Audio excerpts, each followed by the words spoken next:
আসসালামু আলাইকুম দর্শক। সমসাময়িক বাংলাদেশের নানা বিষয় নিয়ে আলোচনায় আমাদের সঙ্গে আছেন।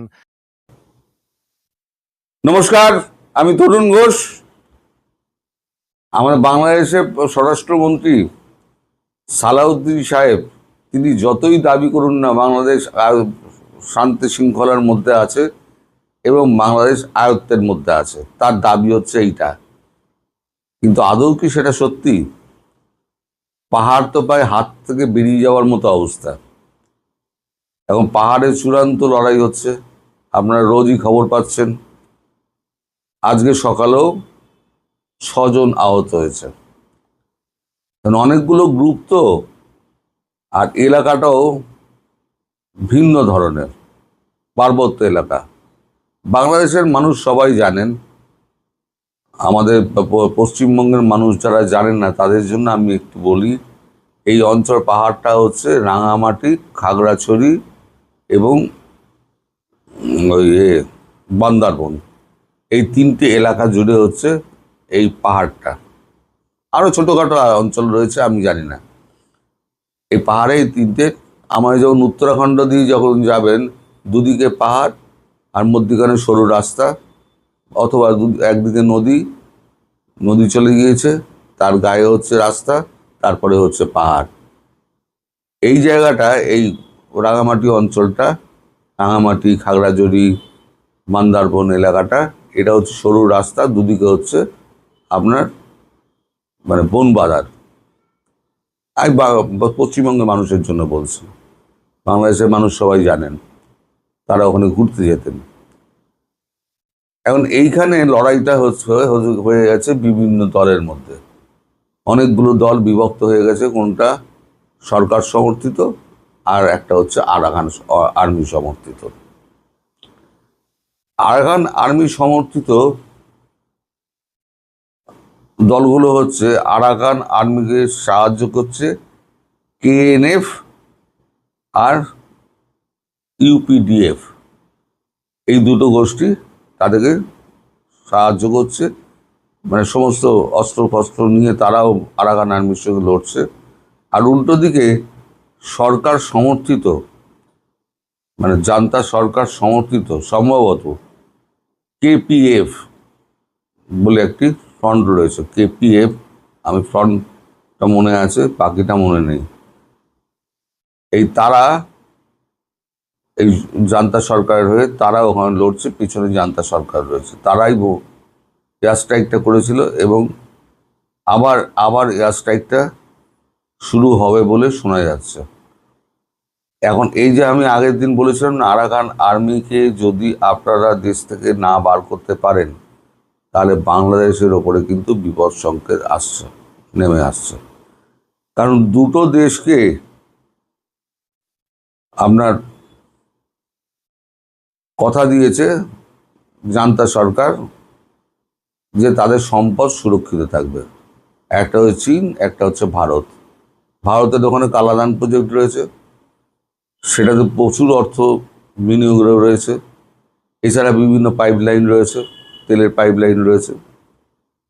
আর চীনের রয়েছে রেয়ার আর্থ মিনারেলের জন্য প্রচুর খনন করার যন্ত্রপাতি এবং খননও হচ্ছে। ওখানে যদি কাজ ব্যাহত হয়ে যায়, তাহলে চীনের একেবারে বিলিয়নস অফ ডলার ভারতেরও যাবে, চীনেরও যাবে।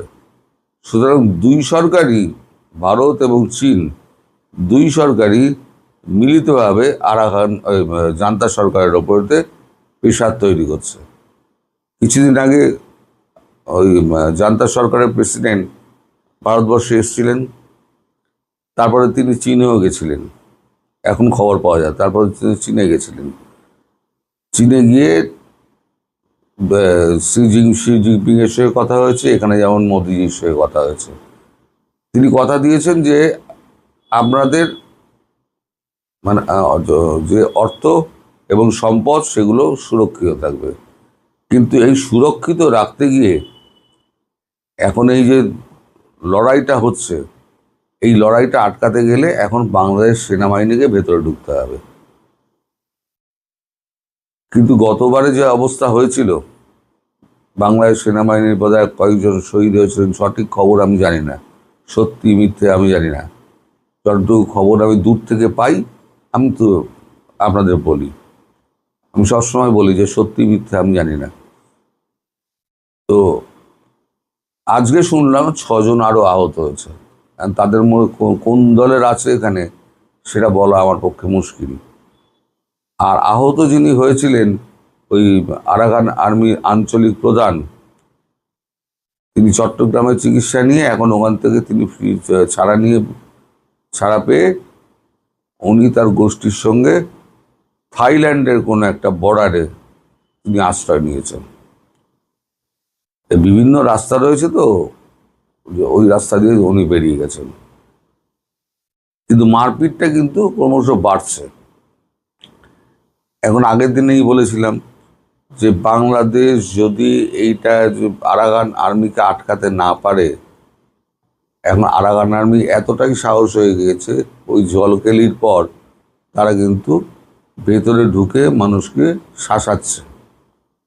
আর ওখানে যারা বাসিন্দা আছে, পাহাড়ে কিছু বাসিন্দা আছে, আদিবাসী আছে, তারপর সাধারণ মানুষ রয়েছে, তারা এখন পোটলা পুটলি সমস্ত নিয়ে তারা এখন সমস্ত মেনল্যান্ডে চলে আসছে, মানে পাহাড়ে আর থাকতে পারছে না। আর এরাও করছে কি, এরাও ছেড়ে দিচ্ছে, কারণ সাধারণ নাগরিক মেরে তো লাভ নেই, যত ফাঁকা হয়ে যায় ওদের লড়াই করতে তো অসুবিধা হবে। আর যারা যাচ্ছে না তাদের ঘরে গিয়ে তাদেরকে বলে আসছে গুলি চলবে, তোমরা এখান দিয়ে বেরিয়ে যাও। ফলে দলে দলে লোক পাহাড় থেকে নেমে আসছে। মোটামুটি পাহাড়টা একেবারে একটা অশান্ত জায়গায় হয়ে গিয়েছে। এখন প্রশ্ন হচ্ছে যে এই পাহাড় বাংলাদেশের হাতে কি থাকবে? সালাউদ্দিন সাহেব এ ব্যাপারে কিন্তু কোনো মন্তব্য করেন না। তিনি এমন এমন কথা বলেন যেন বাংলাদেশ স্বর্গরাজ্যে বাস করছে। কিন্তু বাংলাদেশের একটা অঞ্চল যে বাংলাদেশের থেকে বিচ্ছিন্ন হতে চলেছে, সে খবর কি তিনি জনগণকে বলেন? তিনি জনগণকে বলেন না। পুরো আপনারা বলেন না চাপাবাজি, পুরো চাপাবাজির সরকার, শুধু চাপা মেরে যাচ্ছে। মিথ্যে কথা মিথ্যে কথা মিথ্যে কথা মিথ্যে কথা ঝুড়ি বানিয়ে ফেলছে। এখন এই সমস্যার সমাধান করতে গেলে আন্তর্জাতিক মহলে কথা বলতে হবে, আন্তর্জাতিক মহলে লবি খাটিয়ে তাদের সাহায্য নিতে হবে, মায়ানমার সরকারের ওপরে প্রেশার দিতে হবে, আরাকান আর্মির সঙ্গে কথা বলতে হবে। কারণ ওখানে আবার আমেরিকা বলে দিয়েছে আমার ওখানে আরাকান করিডোর চাই। কিন্তু করিডোর চাই বললেই তো হবে না, করিডোরের অবস্থা তো খুব খারাপ। ওখানে বাংলাদেশে আর্মি ঢুকতেই পারছে না, তা করিডোর দেবে কি করে? চাই বললেই তো হবে না, এখন সেই আমেরিকার সঙ্গে তো কথা তো বলতে হবে। ব্রেনকি স্টেশনের সঙ্গে শুধু কথা বলে তো লাভ নেই, কথা বলতে হবে আমেরিকায় গিয়ে, ওয়াশিংটন ডিসিতে গিয়ে কথা বলতে হবে। একদিন কথা বলতেন তো খলিলুর রহমান, এখন তিনি একটু বিষ নজরে পড়েছেন শোনা যাচ্ছে। সে মনে অনেক দুঃখ টুক্ষ নিয়ে কথাবার্তা বলে, সে বিশেষার কথাবার্তা বলেন না তিনি। তো যাই হোক, এখন তাহলে কথা বলবে কে? সেই কূটনৈতিক বুদ্ধি, সেই অ্যাগ্রেসিভনেস, মানে কথা দাবিয়ে কথা বলা, যেটা একটা সরকারের হয়ে যে দাবিয়ে কথা বলা, হ্যাঁ আমাদের এটা করতে হবে, আমাদের দিতে হবে, ওই এলাকা শান্ত করতে হবে, আপনারা সবাই সাহায্য করুন, এইটা বলার মতো কটা লোক বাংলাদেশে আছে? আমার প্রশ্ন হচ্ছে সেইটা। কিন্তু সালাউদ্দিন সাহেব কিন্তু স্বীকার করছেন না যে তার দেশ একটা অংশ হারাতে চলেছে। এখন দেখুন, আপনারাই এখন ভাবুন যে চাপাবাজ সরকার আপনাদের কি অবস্থায় ফেলে দিয়ে গিয়েছে। স্বৈরাচার তো দূর হয়েছে, কিন্তু নতুন করে স্বৈরাচার এসে বসে গিয়ে আপনাদের জীবন সর্বনাশ করে দিয়েছে। একদিকে মূল্যবৃদ্ধি, খাদ্য সংকট, তারপরেতে আপনার কোম্পানি সব বন্ধ। বড় কঠিন দিন আসছে আপনাদের, এটুকু বলতে পারি। দর্শক, সাজ্জাদ কাদেরের প্রীতি নিন, শুভেচ্ছা নিন। এই মুহূর্তে আপনাদের সামনে কথা বলতে চাই, পাহাড়ে কি হচ্ছে, বাংলাদেশে কি হচ্ছে। বাংলাদেশে এক প্রকার অশান্তির আগুন জ্বলছে গত 2 বছর যাবত। এক শ্রেণী অবশ্য এটিকে কিচ্ছু মনে করেন না, এটি স্বাভাবিকই মনে করেন। একটি শ্রেণী, সুশীল কুশীল শ্রেণীটি এবং স্বাধীনতা বিরোধী শক্তিটা মনে করে যে দেশটা স্বাভাবিক আছে। কিন্তু আমরা দেখছি দেশে শান্তি নেই, দেশে আইন শৃঙ্খলা ঠিক নেই, দেশের কোনো কিছু ঠিক নেই। একটা রাষ্ট্র ব্যবস্থা যে ছিল, সেই রাষ্ট্র ব্যবস্থাটা ভেঙে পড়েছে।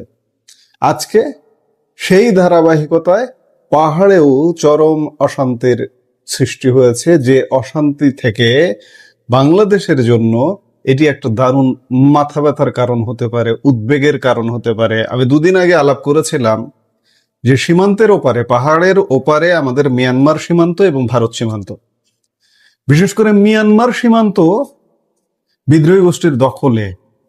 সেই বিদ্রোহী গোষ্ঠী যদি বাংলাদেশের অভ্যন্তরীণ ঢুকে এই পাহাড় দখল করে ফেলে, তাহলে বাংলাদেশ কি করবে?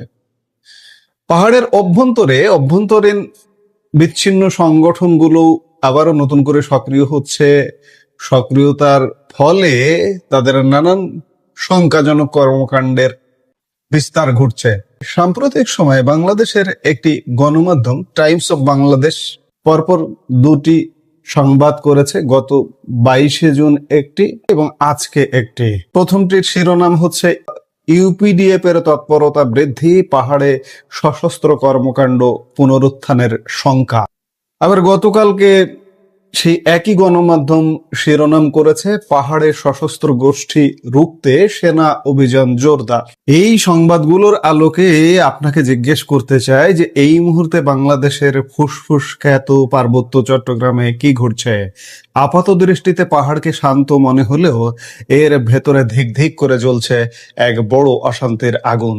দেশের গোয়েন্দা ও নিরাপত্তা সংস্থাগুলোর সাম্প্রতিক চাঞ্চল্যকর রিপোর্ট অনুযায়ী পাহাড়ি সশস্ত্র সংগঠন ইউনাইটেড পিপলস ডেমোক্রেটিক ফ্রন্ট বা ইউপিডিএফ নতুন করে তাদের পরিধি এবং সশস্ত্র তৎপরতা বাড়াচ্ছে। শুধু তাই নয়, সীমান্তের দুর্গম বনাঞ্চলে যুবকদের ধরে নিয়ে দেওয়া হচ্ছে আধুনিক অস্ত্রের প্রশিক্ষণ। সবচেয়ে চমকপ্রদ তথ্য হলো, এই সংগঠনের 3 শীর্ষ নেতা নাকি খোদ ভারতে বসে কলকাঠি নাড়ছেন। পাহাড়ের এই নতুন সমীকরণ কি বাংলাদেশ ও ভারতের আঞ্চলিক নিরাপত্তাকে বড় ঝুঁকিতে ফেলতে যাচ্ছে? এই মুহূর্তের আলাপে আমরা সেটি বুঝতে চেষ্টা করতে চাই। পার্বত্য চট্টগ্রামের খাগড়াছড়ি, রাঙ্গামাটি ও বান্দরবন, এই 3 জেলা যেন আবার এক জটিল হুমকির মুখে দাঁড়িয়েছে। নাম প্রকাশ না করার শর্তে একাধিক সামরিক ও স্থানীয় সূত্র নিশ্চিত করেছে যে ইউপিডিএফ অতি সম্প্রতি পাহাড়ি আদিবাসী যুবকদের দলে টানার প্রক্রিয়া ভীষণভাবে জোরদার করেছে।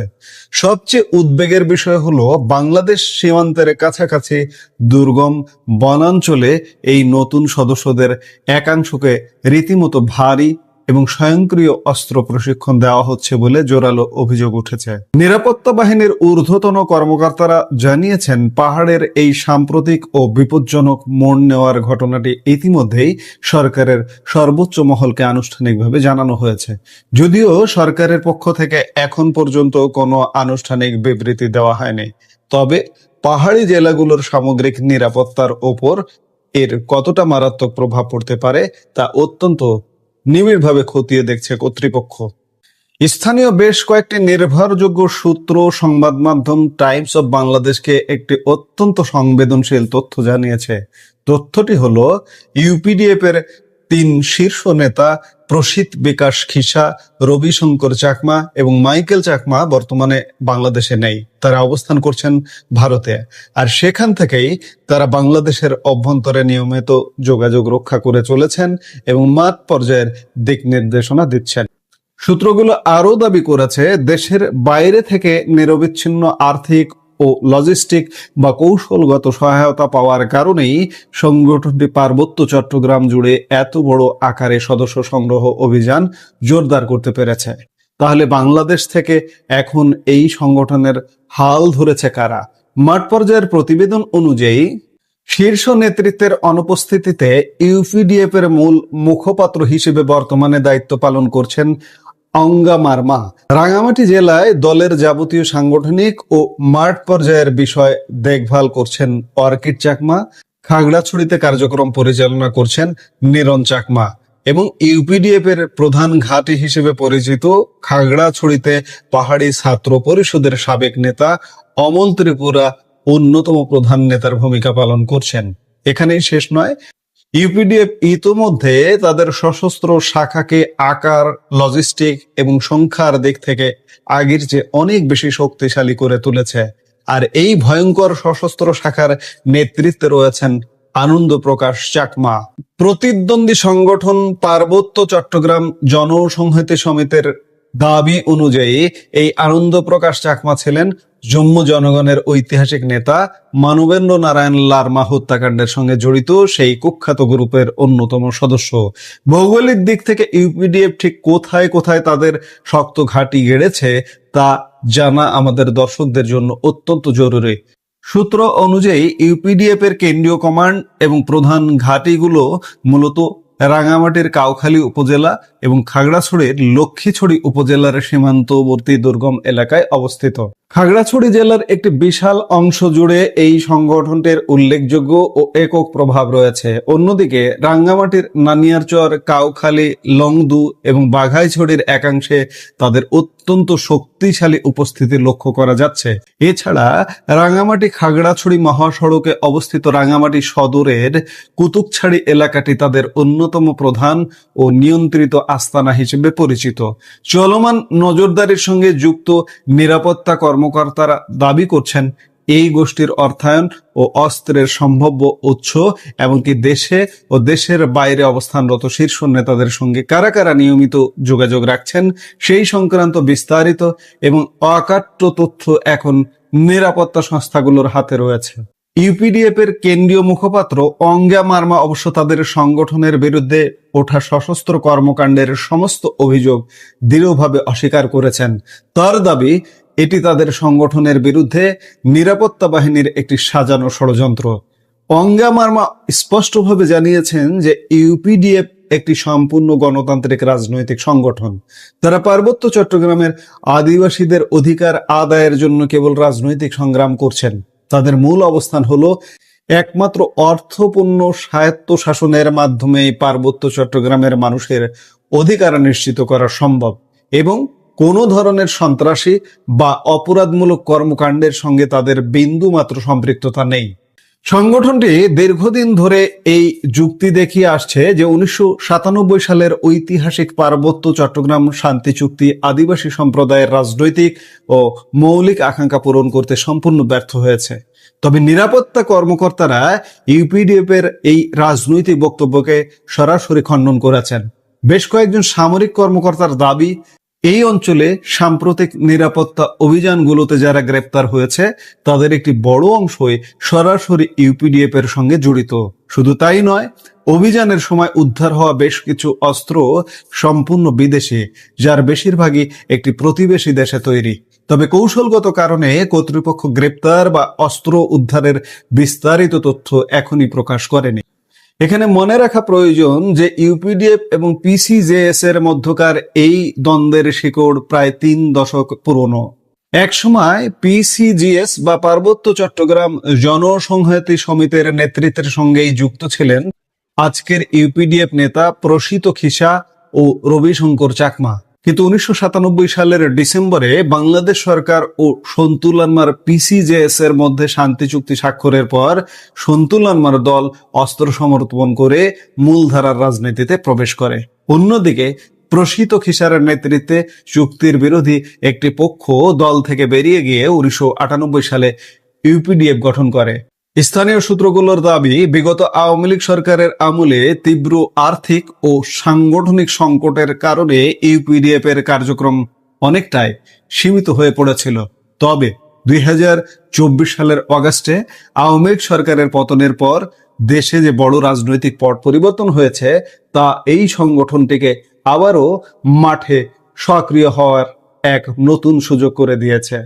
স্থানীয় বাসিন্দা এবং ক্ষুদ্র নৃগোষ্ঠীর নেতারা খাগড়াছড়ি, রাঙ্গামাটি ও বান্দরবন এই 3 পার্বত্য জেলায় সাম্প্রতিক রাজনৈতিক পরিবর্তনের কথা উল্লেখ করেছেন।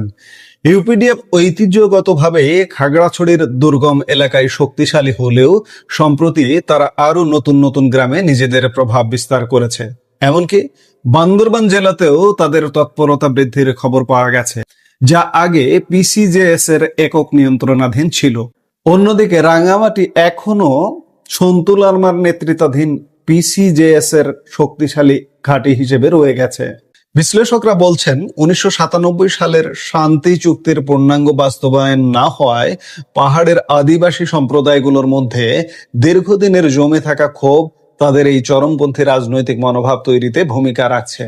স্থানীয় বিশিষ্ট ব্যক্তিরা মনে করেন মোহাম্মদ ইউনূসের নেতৃত্বাধীন অন্তর্বর্তীকালীন সরকারের সময়ে পাহাড়ি জেলাগুলোর কিছু অংশে যে সহিংসতা, অগ্নিসংযোগ এবং সাম্প্রদায়িক উত্তেজনার ঘটনা ঘটেছিল, তার ফলে এই অসন্তোষ আরও তীব্র হয়েছে। আর ইউপিডিএফ এই মাঠ পর্যায়ের গণ অসন্তোষকে কাজে লাগিয়ে নিজেদের সমর্থক গোষ্ঠী বাড়ানোর চেষ্টা করছে। পরিস্থিতি এমন দাঁড়িয়েছে যে পিসিজেএস এর তৃণমূল পর্যায়ের কর্মীরাও অনেক সময় শীর্ষ নেতাদের অনুমতি ছাড়াই নির্দিষ্ট কিছু স্থানীয় ইস্যুতে ইউপিডিএফ সদস্যদের সঙ্গে গোপনে সহযোগিতা করছেন। এরই মধ্যে বাংলাদেশ আদিবাসী ফোরামের সাধারণ সম্পাদক ইন্তুমণি তালুকদার জানিয়েছেন, পাহাড়ের মানুষ নতুন সরকার দায়িত্ব নেওয়ার পর থেকে একটি নতুন আশার আলো দেখছিল যে দীর্ঘদিনের অধিকার সংক্রান্ত সমস্যা সমাধান হবে। কিন্তু এই প্রত্যাশা পূরণে ব্যর্থ হলে জনগণের অসন্তোষ আরো বাড়বে, যা অশান্তি সৃষ্টি করতে চাওয়া গোষ্ঠীগুলো নিজেদের স্বার্থে ব্যবহার করতে পারে। তাছাড়া পার্বত্য চট্টগ্রাম বিষয়ক মন্ত্রে দীপেন দেওয়ানের আকস্মিক পদত্যাগ এই অঞ্চলের রাজনৈতিক ক্ষোভে এক নতুন মাত্রা যোগ করেছে। স্থানীয় নেতাদের যুক্তি, শান্তি চুক্তির সঙ্গে সঙ্গতি রেখে এই মন্ত্রণালয়ের নেতৃত্বে আদিবাসী সম্প্রদায়ের কোনো প্রতিনিধি থাকা উচিত ছিল। কিন্তু দীপেন দেওয়ানের পদত্যাগের পর মন্ত্রণালয়ে থেকে যান প্রতিমন্ত্রী মীর হেলাল উদ্দিন, যিনি পাহাড়ের কোনো আদিবাসী সম্প্রদায়ের সদস্য নন। ক্ষুদ্র নৃগোষ্ঠীর একটি বড় অংশ মনে করছে মন্ত্রণালয়ে তাদের নিজস্ব নেতৃত্বের এই অনুপস্থিতি শান্তি চুক্তির মূলনীতিগুলোকে উপেক্ষা করার শামিল, যা অসন্তোষকে আরো উস্কে দিয়েছে। টাইমস অফ বাংলাদেশ এই অনুসন্ধানে প্রতিবেদন প্রকাশের পর নড়ে চড়ে বসেছে প্রশাসন।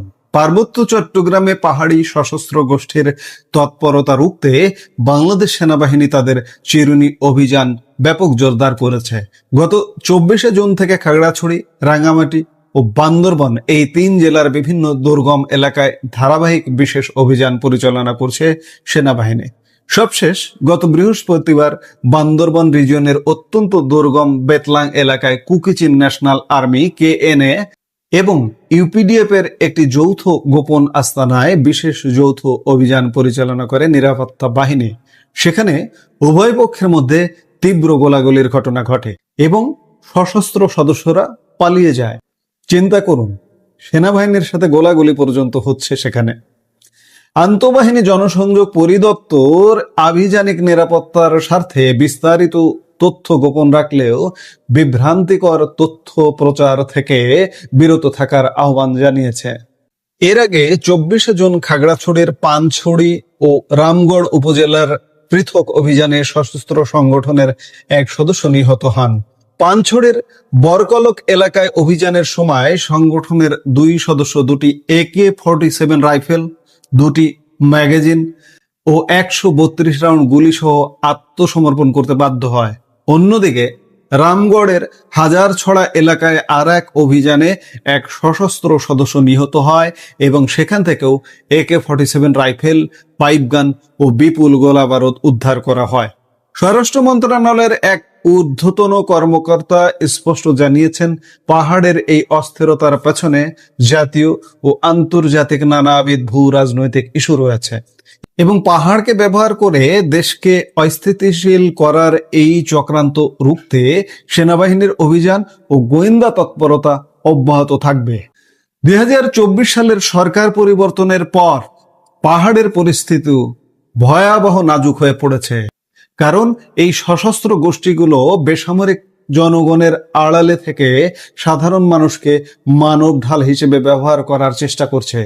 ফলে নিরপরাধ মানুষের ক্ষতি না করে শত্রুতামূলক উপাদানগুলোকে চিহ্নিত করা নিরাপত্তা বাহিনীর জন্য সবচেয়ে বড় চ্যালেঞ্জ।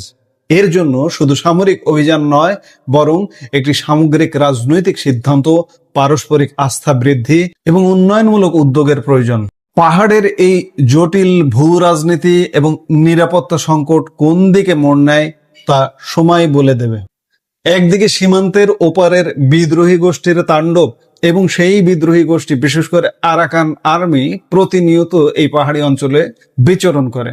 আরাকান আর্মির প্রধান বাংলাদেশে এসে চিকিৎসাও নিয়েছে, এমন খবরও কদিন আগে বেরিয়েছিল। অন্যদিকে বাংলাদেশের অভ্যন্তরে পাহাড়ি বিচ্ছিন্নতাবাদী গোষ্ঠীগুলো নিজেদের অধিকার আদায়ের দাবিতে সোচ্চার গোষ্ঠীগুলির এই সমীকরণ পাহাড়কে কোন দিকে নিয়ে যায় সেটি এখন বিবেচ্য বিষয়।